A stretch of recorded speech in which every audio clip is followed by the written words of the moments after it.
2016年，福建省一个姓周的小伙子离开城市回到家乡，开始了他的创业之旅。经过一次创业失败后，他考虑再三，决定投入200万元，开始尝试稻田养鱼。经过3年的学习研究，2019年时，他通过稻田养鱼平均年收入达到了600万元。许多人听说了小周的故事，纷纷效仿他的做法，想要在稻田养鱼这个行业中分一杯羹。但让人没想到的是，大部分人都因此赔得血本无归。这又是为什么呢？其实小周的成功并不是偶然的，在创业前，他专门对农业知识进行了系统的学习。就算这样，他在养鱼初期也遇到了很多困难，从水稻和鱼苗的品种选择，到养殖过程中的施肥放水等问题，他都经历了多次的试错，才有了最后的成功。所以那些盲目跟风的人，失败也是正常现象。那么稻田养鱼这个项目中都存在着哪些弊端呢？其实稻田养鱼在我国已经流传了几千年了，刚开始只是一些农民为了自给自足，在自家的稻田中发展出的副业，所以产量并不高。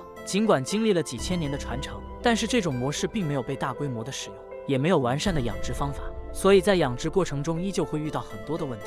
稻田养鱼其实是为了让鱼吃掉稻田中的害虫，同时它们的粪便可以作为养料，为稻谷的生长提供营养物质。但是这些鱼并不能有效地消灭稻田中的害虫，而稻谷生长所需要的养分仅靠鱼的粪便是远远不够的，并且在稻田中养鱼后，就不能通过除草剂和肥料来帮助稻谷生长，这会严重影响其产量。一旦使用这些化学制品，又会导致鱼苗的死亡。这样的情况不仅不会获得大量的利润，甚至有可能赔得底朝天。而且在稻田中养鱼对水质也有着一定的要求，如果水质浑浊，含氧量比较低，就会严重影响鱼苗的生存状态，可能导致鱼苗的大面积死亡。而且水量的多少也会对鱼苗造成一定的影响，过少的水不利于鱼苗的生存，过多的水不仅有可能将稻谷淹死，还有可能让鱼苗趁机跑到别的水域中。除此之外，有很多鱼都喜欢跃出水面，因此非常容易被它们的天敌发现，从而被当作食物叼走，这也大大减少了鱼的产量。很多人在养殖的时候遇到这些困难，会毫不犹豫地选择放弃，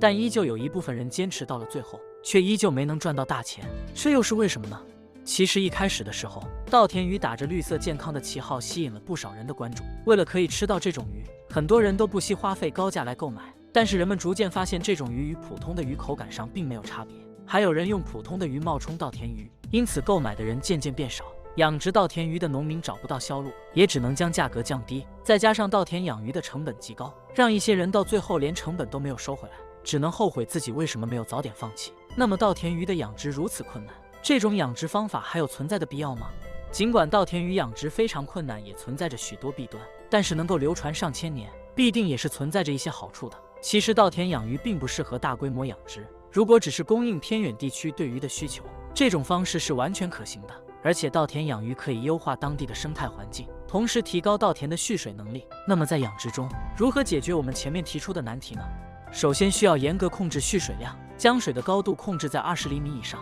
才能为鱼苗的生存提供更好的环境。而且还要将稻田的田埂进行加固，进出水口都要加装栅栏，防止鱼苗流失。同时对于稻谷和鱼苗的品种挑选也要更加注意，稻谷要尽量选择生存力强且耐干旱的品种，鱼苗则尽量选择鲤鱼。对于农药的使用要更加小心，尽可能不使用农药。如果必须使用，需要先将鱼苗引到其他地方，还要避免农药污染水质，造成鱼苗的伤亡。看来想要利用稻田养鱼来赚钱还是有一定的困难性的。小周的成功毕竟也只是个例，从中遭遇了多少困难只有他自己知道，而他所付出的金钱和时间也算是得到了回报。所以不论什么事情想要做好都是十分困难的。要想继续发展稻田养鱼业，还需要科学的方法来帮助。相信总有一天，我国的农业会取得更大的进步，成为世界上的农业大国。本期视频到这里就结束了，对此你还有什么不同的看法吗？欢迎在评论区留言。